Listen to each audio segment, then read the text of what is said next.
In the Wild West world of podcasting, there is one podcast that is authentic and genuine and continues to stand tall in its originality. Based on a passion for his guests, their work, and his love of podcasting, Derek Thomas and Monday Morning Critic Podcast get amazing, diverse, unique guests found nowhere else. They include Hall of Fame athletes, Academy Award winners, Golden Globe winners, Super Bowl champions, Emmy winners, award-winning authors, award-winning film score composers, directors, trailblazers, pioneers, and inventors. The variety and quality are endless. There is something for everyone.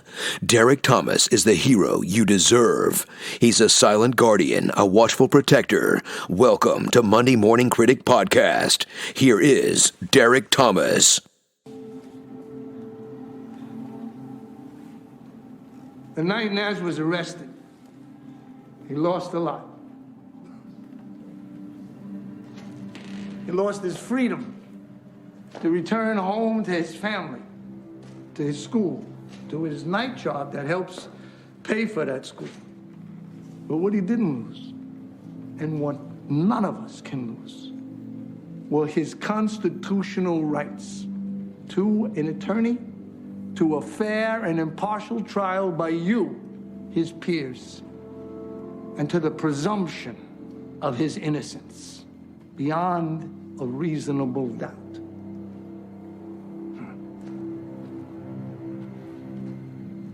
We hear that term a lot. What does it really mean, huh? What's its definition? It doesn't have one. It's what we think. And as much as what we think, what we feel. And what we feel, and what you feel, will determine what happens to the rest of this young man's life.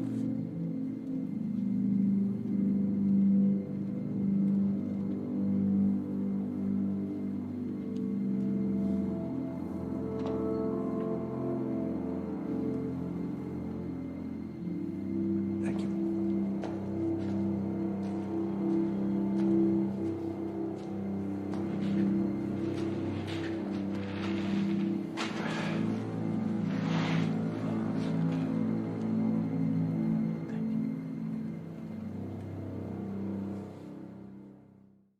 Welcome to Monday Morning Critic Podcast. This is Derek Thomas. This is episode 222. Today's guest is composer Jeff Russo. Jeff's filmography includes the court scene and music that you heard on the intro from the HBO episodic series The Night Of, which I believe is now a few years old. It also includes For All Mankind, Picard, Clarice, Fargo, The Umbrella Academy, other Star Trek scores, Altered Carbon, Santa Clarita Diet. There's a lot there to like. Jeff really is a very prominent and very talented composer. He is married to Nina Gordon, the lead singer from Veruca Salt. You might know them from the song Seether. Very talented singer as well. I do want to get into a couple things here.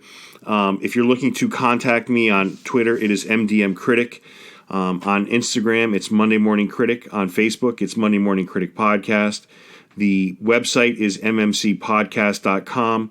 My email is mondaymorningcritic@gmail.com. So I want to talk a little about Jeff's filmography. So if you listen to the intro, you heard his music really fueling that court scene in The Night Of.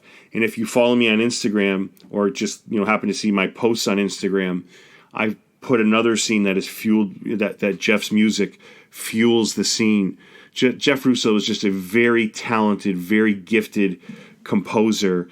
And the fact that I'm lucky enough to say that I've had back-to-back composers, episode 221 was Stephen Gregory, an Australian composer who did the music for the Netflix movie The Dig. Now I have episode 222, Jeff Russo, a composer who I told you what he's done, and his music in The Night Of is some of my favorite ever, and I mean ever. And, there's not a time that goes by during my day where I'm not listening to some sort of movie score music. Whether I'm running, whether I'm doing work, whether I'm editing a podcast, always listening to movie scores. They've been a big part of my life always have been, always will be. So to have the influx of composers, not only just the last 2 weeks, but I feel like the last few months, I'm very appreciative of that. I'm also very proud of the fact that I've really created a podcast that encompasses the movie making process, right? It's not just, 8 actors from one show on Netflix. It is cinematographers, writers, and I know I've said this before, but it stands to be true. People can claim a lot of things, but either you do or you don't. And I believe that this podcast does, and I'm really proud of that. So, yes, I am very excited to introduce you to Jeff Russo in a moment. His music, again, in The Night Of. If you haven't seen it, you're welcome. The Night Of, HBO Max, I believe. You will not regret it. John Turturro is unbelievable. And not only that, I feel like I'm saying Riz Ahmed's name a lot lately. I said it now for The Night Of. He is stunning and phenomenal in The Sound of Metal. I feel like his name is coming up a lot. And you're starting to see an actor get to that next level, right? Not that he was a level lower or anything like that, but he is on the upper echelon of actors at this point. His performances speak for themselves. He's just such a wonderfully gifted actor. And again, not to sound redundant, repetitive, in The Night Of, Jeff Russo's music just made it for me. I remember watching it the first time. Again, it's like a couple years old now. I just remember just sobbing. I mean, it's a moving story. And when you have a composer that knows what he's doing or what she's doing, it really takes it to the next level. And the writing is superior. So lots to talk about with Jeff. Couple other things that are not related to the interview here. I am very excited to talk about a documentary called Grant. I think I mentioned that on the last podcast. This is about Ulysses S. Grant. I have a couple special guests coming from that. I've been dying to get a couple of really cool guests, and I confirmed it today. So I'm really excited for that. A ton of guests coming up. I'm almost working overtime trying to schedule here. I'm doing 3 or 4 interviews a week, which is a ton. But I've had a lot of great people confirming, so that's really, really exciting. The Golden Globes happened 2 days ago, and I want to say it was one of the lowest rated Golden Globes maybe in history or of recent memory. And I'll tell you why I think that is. I have to tell you, I watch movies and television to get away, right? I have a job, not just podcasting. We have a 7-month-old now. So we work very hard. I also exercise during that time. So, I'm working or doing something nonstop, always active, always trying to, my mind is always on something. So when I get to the point where I watch in the night where I settle and I really just run the gamut of things, I'm not just watching Netflix, I watch everything. And I'm watching the Golden Globes. I just turned it off. Like, I used to love these shows. I love the Academy. I love cheering for actors that have been on my show and have won. Nick Vallelonga of Green Book fame, out of nowhere, wins a screenplay. He's in the movie. It wins Best Movie of the Year. So, and there's been a ton of other guests that have been nominated for Academy Awards, Golden Globes, so forth. So I guess my point is this. I watch movies and TV to get away from the realities of life. Not that I dread those realities, but just to put my mind in another place that isn't so stressful. It's the same reason why I exercise. It just takes my mind somewhere else. And I got to tell you, and I don't ever get into politics. It's not something I'm interested in. You'll never win talking politics one way or the other. But I got to tell you, and this is why it's poorly, and this is why the ratings stink, and there's just no question behind it. People do not want to be preached to about their politics, one way or the other. And that's the problem here. I'm not saying actors can't have political views. Everyone should have a political view. Where you decide to share it is a completely different thing. But I guess my point, without getting too deep into this, is that I don't want my getaway at night, that 2 or 3 precious hours that I have when the baby's sleeping. Sometimes I'm with my wife, sometimes I'm alone doing research. But that time, I don't want to be preached to. I'll give you an example. There's an actor that I love, and I won't mention his name. I loved him. He's a comedic actor. I would watch him on a loop, and he made me laugh so hard, I thought my stomach was going to burst open. That's how much I loved him.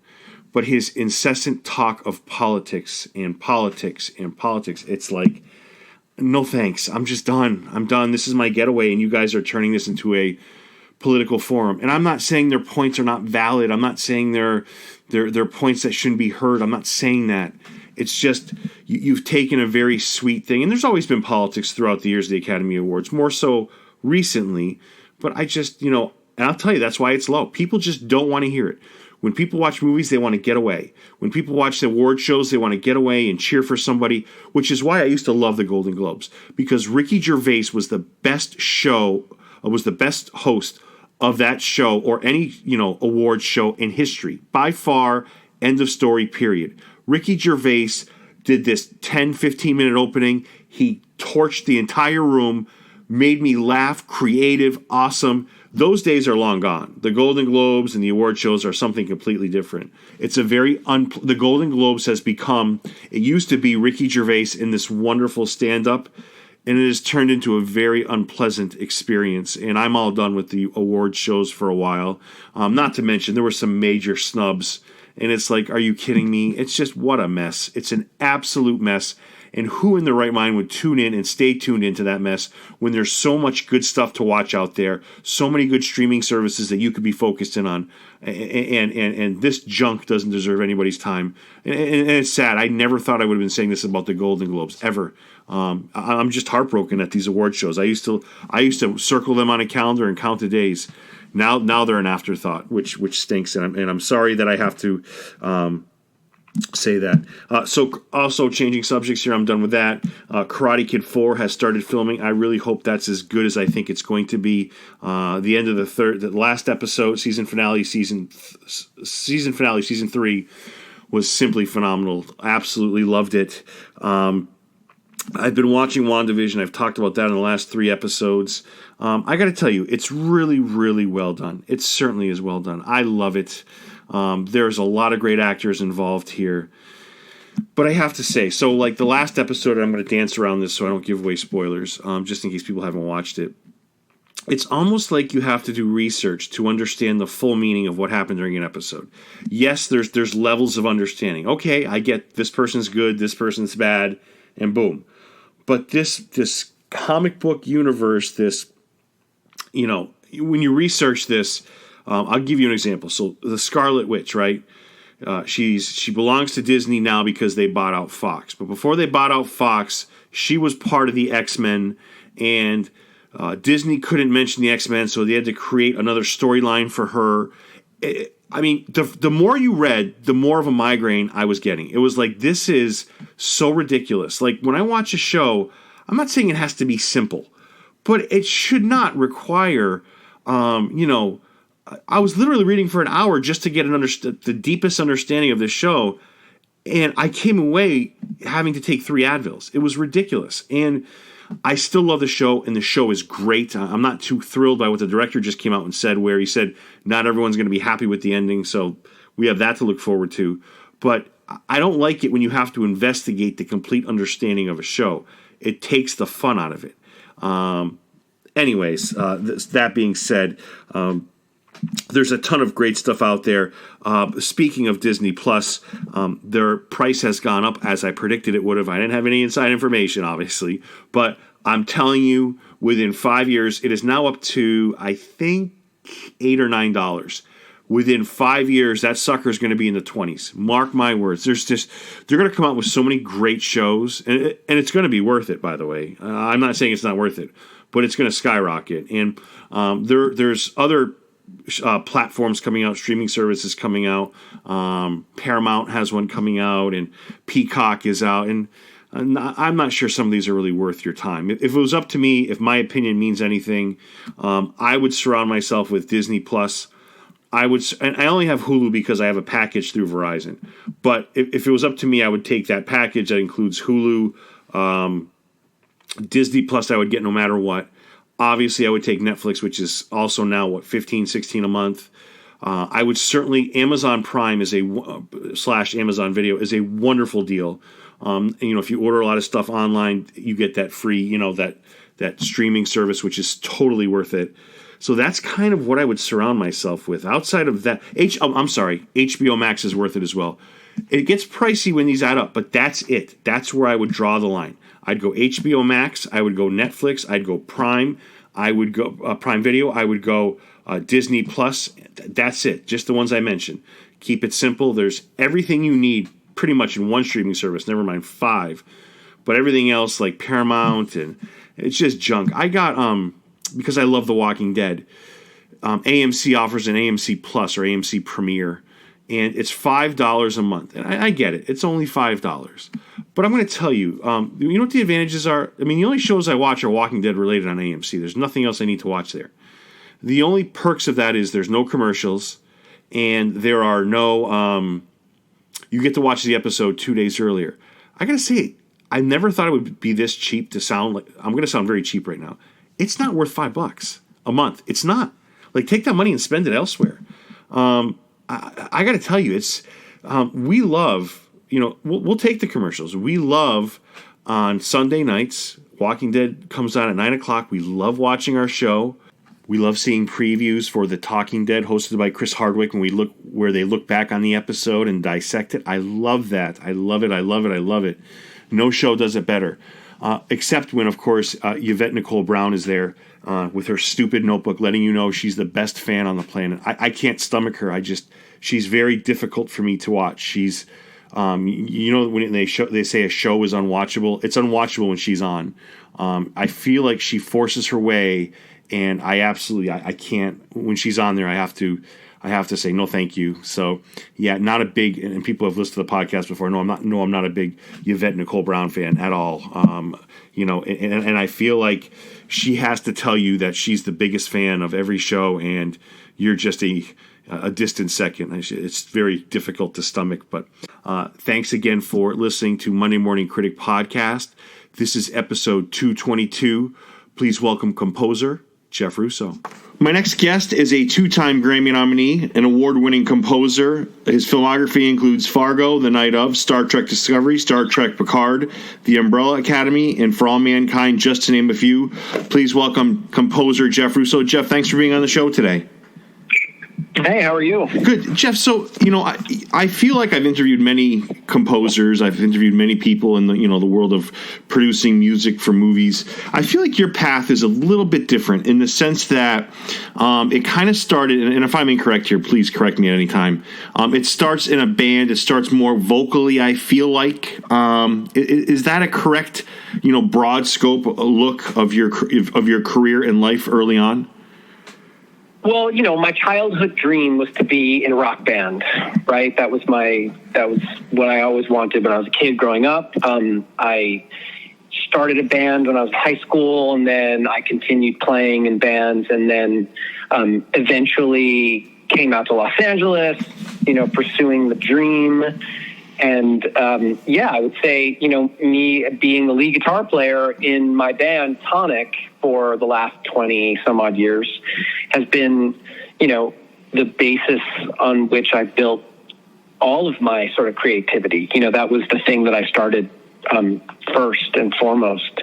And then my transition into being a film and television composer, it was almost accidental. I won't say accidental because I did make a decision to do it, but I never really had designs to do it from the very beginning. It was something that presented itself to me that seemed very interesting. And once I started doing it and figuring it out, it became more and more of a love of mine. I've always loved film music, and I've always loved that kind of style of writing. I just never imagined myself doing it. But it seemed very natural to me to write music for a narrative, which is what I tended to do in my band. The narrative was just the lyrics that the singer in the band, my partner Emerson, had written, and we sort of would create these pieces of music around it.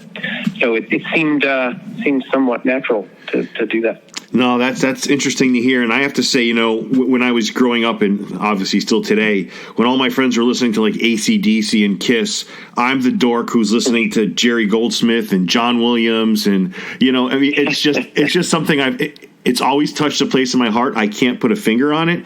Do you feel like, and I understand, I feel like musically from looking at your life, you're a gifted musician, and I believe one helps with the other. Do you find that to be the case? Did anything vocally, with your band help with composing scores outside of an ear for music? I'm sure there's other things too, but is there any other major impactful things that you took over? And I know you still play music clearly. Is there anything that you took over from the world of, bands and vocal music into the world of composing? Well, yeah, I would say so. I would say, I think what I would bring to it is a different perspective. Right. Because I cut my teeth on writing songs, not on orchestrated music, but minimally orchestrated music. When you're playing in a rock band, we have 6 instruments or whatever: bass, drums, guitars, maybe a keyboard, and voices.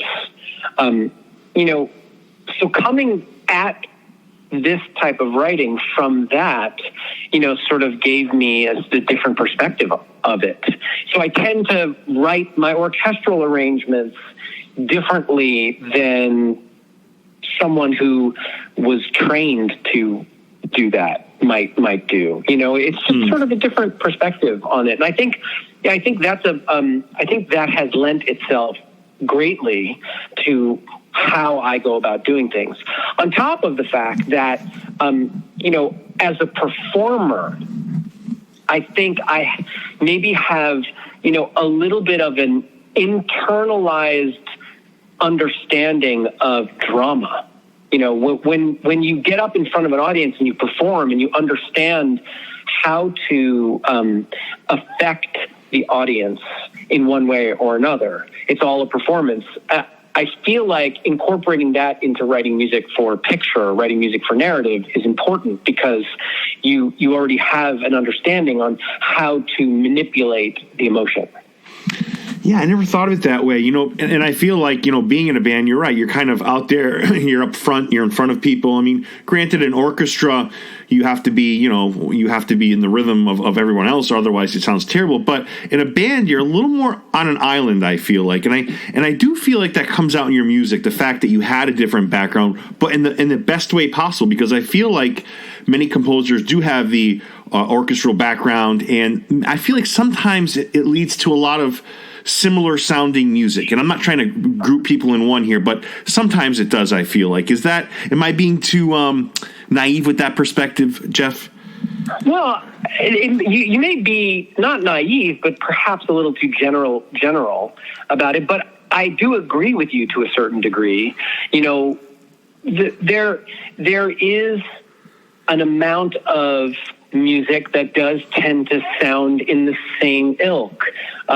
And, it's funny, John Powell said, I read in an interview that John Powell did, he was like, the best advice he feels he could ever give to another composer, an up-and-coming composer, was don't listen to film music. And I think from his perspective was, the more you listen to it, the more you sound like it. And, I enjoy listening to film music, but I try to listen to it with a fan's ear as opposed to with a student's ear, I should say. Right.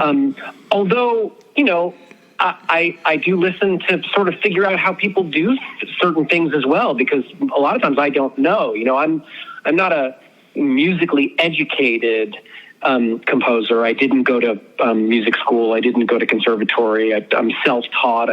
All the instruments that I play, I taught myself how to play, and taught myself how to write this type of music. I think that just having an understanding of melody and harmony is the thing that helped me get to what I do now. Right. I still sit here wondering when people are going to figure out that I have no idea what I'm doing. At some point somebody's going to come knocking on the door and be like, "Okay, you're done. You don't know what you're doing." Yeah, that's not going to happen. Well, I sort of put my hand down. It's dark, and I'm just feeling around for a good melody, or feeling around for a good chord progression, or feeling around for a good rhythm, and sometimes it hits me and sometimes it doesn't, but I still am not nearly as adept as so many other composers at doing this gig, so I'm constantly feeling a little bit behind the eight ball, but that's sort of another conversation. Yeah, but you know what? I feel like, it reminds me of actors, right? There are many of our greatest actors never went to drama school, right? And I feel like, your ear and your sense for music and sense for what goes into a particular score or movie or show, I feel like that's not something you can go to school for. Either you have it or you don't. I mean, you can get better at it, I suppose, but you have it. I mean, and it's just, I don't believe it's something, Jeff, and for those listening, in my opinion, that you could ever go to school and learn. Well, I appreciate that. And to a certain degree, I do agree with you. I think that, there are people who have an innate sense of how to do certain things, right? Yeah. How to do, in this particular case, we're talking about how to write music and have it be meaningful to a narrative. There are many really, really, really wonderful composers that maybe they wouldn't be able to do that, and then there are also people who can do that, who maybe they wouldn't be as good at writing concert music. I don't know. I feel like, and there are very few who can do it all, like our friend John Williams, who can, write anything, and it's always great. Yeah, it's beautiful. But yeah, and having that understanding of drama, and how to tell a story, I think that's, for me, the most important thing that I came to the table with, sort of having a little bit of an understanding of. Yeah, that's really well said. And for those listening, Jeff's wife is Nina Gordon, one of the founders of Veruca Salt. Do you ever find that, and I've asked actors this that have, spouses that are in the acting industry, for you, is she ever a sounding board? Is she ever somebody that says to you, I think this sounds like, does she give advice? Is she a springboard for you? Does that ever occur? All the time. That's awesome. All the time she's a springboard, and I will play it for her knowing that she's going to tell me that I need to go back to the drawing board. That's and that has happened many, many times. And she has, given me some very, very sage advice on how things sound, or maybe this is the wrong instrument, or maybe this is the wrong thing, or, and occasionally she'll be like, oh, that sucks. and when she says that, there have been times when I was like, oh, I know I've gotten it right. Because I knew that if she hated it, that's the thing that I need to do. Because I know where she's at when she doesn't like something. But yes, I would say she's ultimately the last sounding board I have. Yeah, and that is so vital, because if you were married to somebody that said, yes, honey, that sounds great, that would be professionally terrible for you. As emotionally, it feels great, but you know what? It makes you a better composer at the end of the day, and I can absolutely appreciate that. Just a quick random question here, Jeff, before we get into your wonderful filmography.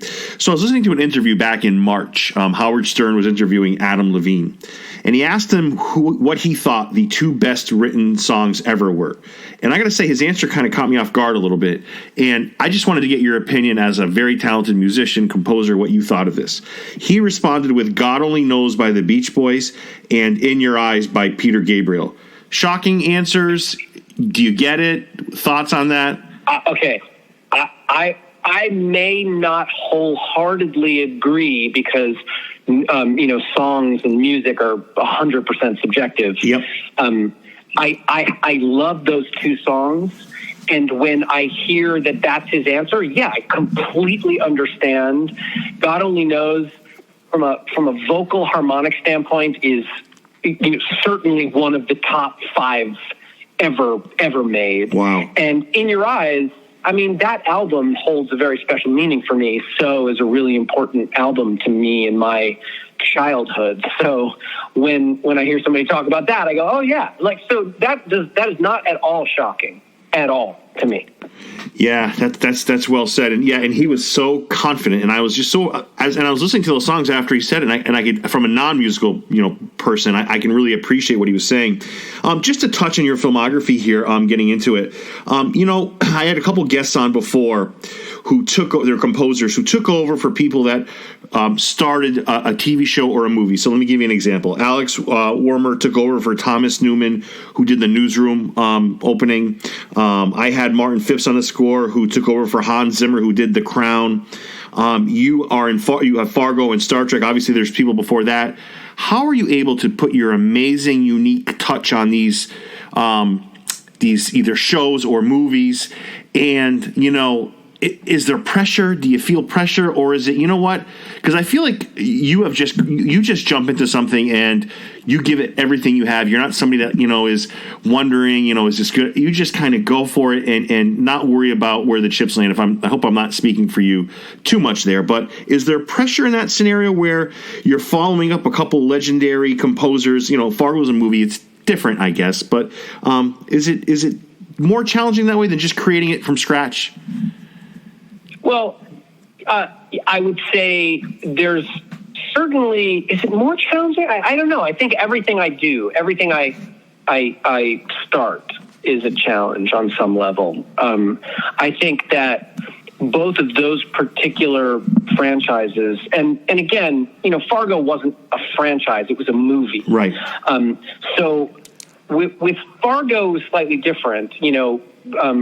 Carter had made this incredibly iconic score for the movie. And what I needed to do was I needed to sort of feel like we were in that world. Certainly in the first season, I knew that we needed to feel like we were in that world that was created by those filmmakers, and yet still have our own signature and our own sound and our own identity. We needed to create our own identity. So with that, I sort of knew what the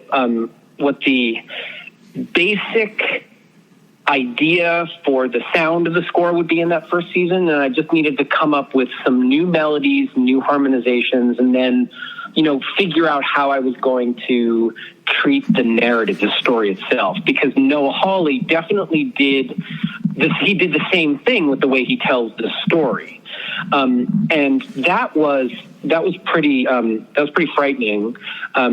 Certainly it was me feeling like I was standing in the shadow of giants, right? With Carter, who's such a fantastic composer. But I would say Star Trek, that felt even more frightening because, with Star Trek, I was tasked with not only writing the scores for these shows, but for writing the themes. And, the composers that have come before me in the Star Trek franchise have been, some of the greatest composers that have ever worked in film and television. Jerry Goldsmith and Alexander Courage and Jay Chataway. And these people have been, writing music for a very, very long time. And I was not competing with them, but needing to stand shoulder to shoulder with them. And I still feel like I have a long way to go. But that, trying to find our own identity in a franchise that has a signature already was very complicated. Because there's a lot of people, a lot of people have a lot of opinions about Star Trek, and especially Star Trek music. And, one of the things that I needed to do at the very beginning was say, okay, this is what I think we should do, and I'm just going to do it. And I just have to do it and not look sideways, Right. Not think about what anybody's going to think of it compared to something else. And in the midst of that, be able to quote my predecessors. I get to quote Jerry Goldsmith's motifs in Picard, and I get to quote Sandy Courage's motifs in Discovery and in Picard.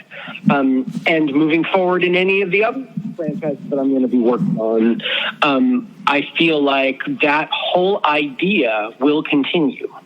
And that, to me, is a gift. You know, being able to quote Jerry Goldsmith and have it be meaningful narratively and not just like, oh, you're copying Jerry Goldsmith, because that's not what it is. Right. What it is there's a narrative reason to do that. And that is, you know, it's the gift that keeps on giving to me. Right. Yeah. But that was complicated and continues to be complicated as I just finished season 3, and I'm going to be starting season 4 and season 2 of Picard, in figuring out how to continue that legacy is a constant struggle. You know, it's a constant, like, trying to figure out how to do it, make it fresh and feel like it belongs, and yet have it feel like it's been there forever. Yeah, to me, and that's what. And yeah, when I was asking that question, I was like stumbling with my words because I didn't want to make it sound like you were taking their music. I feel like your music is completely original, but you're kind of in the midst of giants trying to create your own thing, and I can't even imagine that pressure. But, you know, one of the things I'm trying to always do, Jeff, is trying to learn when I talk to composers, because I love hearing what composers have to say. 2 weeks ago, I was interviewing David Newman. He's in this wonderful family, Thomas Newman and Randy Newman, and he taught me about a term I've never heard before. It's called spotting, for those listening. I mean, you obviously know what it is. How difficult is it to spot? You know, is it, you know, because you have to find I feel like, I don't think I've ever seen a better job of spotting than what you did in The Night Of, but we're going to get to that in a second. Do you feel like it's very difficult to do as a composer? Is it something that takes time? Well, I think that spotting is one of the most important things that a composer can do, because if you move something 1 second earlier, or 1 second later, or 5 seconds later, or 10 seconds earlier, or come out earlier, or come out later, it can change the dynamic of a scene and change the dynamic of an entire project, actually. And you know, that, to me, spotting is always a work in progress. Until the very end, it is a work in progress. And I pride myself on being very, very, very specific about spotting. We sit and we spot with filmmakers, director, producer, and then when I'm writing, and I'm positive that this goes for every other composer worth his salt or her salt, that I will sit and pain over exactly how you hear that first note of music, or whether or not you even notice a first note of music. And is it just all of a sudden, oh my God, there's music and I didn't even hear it start?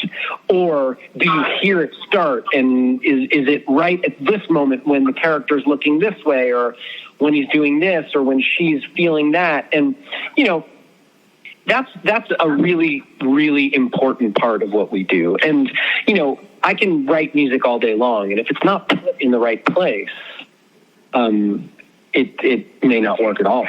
Yeah, and I've seen pieces of music that I've written for one place that I thought would work get put in another place, and it works even better. One of the things the last thing I wanted to ask you, and I feel like it's one of your most underrated works, and that is The Night Of. I feel like your music in the court scene and the end credits is unbelievably underrated. I feel like your music drives that phenomenal performance by John Turturro, Riz Ahmed. And I feel like, listening to many of your interviews, Jeff, that you don't get enough credit for that, because I really believe it's a masterful job of composing. Just talk a little bit about The Night Of, and I thank you so much for all your time. Well, you know, The Night Of, first of all, Steve Zalian, who wrote and directed that project, is an absolute genius. His way he tells the story, the way he shoots it, the way he presents it, it's all so perfect. It's beyond anything. And he sent me all 8 episodes all at once. He did not want me to I had a meeting with him and we talked about music, but he wouldn't show me anything. He said, I don't want you to even tell me if you want to do this until you've seen the entire thing. So I'm going to send you all eight episodes. And he did. He sent me all 8 episodes. It had been temped largely with music of mine. Which was interesting to me because then I started seeing music I've written completely out of context, which was kind of jarring. So I actually asked him to send me all 8 episodes with no music. So I did that, and when I watched the whole thing, I could hear the score in my head from beginning to end. And the particular scene you're talking about, strangely enough, I think I scored that more times than any other scene in my entire career, because I wanted and needed that to be absolutely perfect. And I kept fixing it. I kept going back to it and kept trying to perfect it. And where I ended up was actually kind of close to where I began, which is usually what happens with me, where I sort of write something and it's not quite right, so then I go and change and do a whole host of hundreds and hundreds of other things, and then I come back, and it's as close to the beginning as I thought I would ever be. But that was a really special project, really special piece of filmmaking, and it's some of my proudest work. Yeah, you're a really special composer. His name is Jeff Russo. Jeff, thank you so much for giving me some time today. I really appreciate it. Oh, thanks very much, man. I really appreciate it.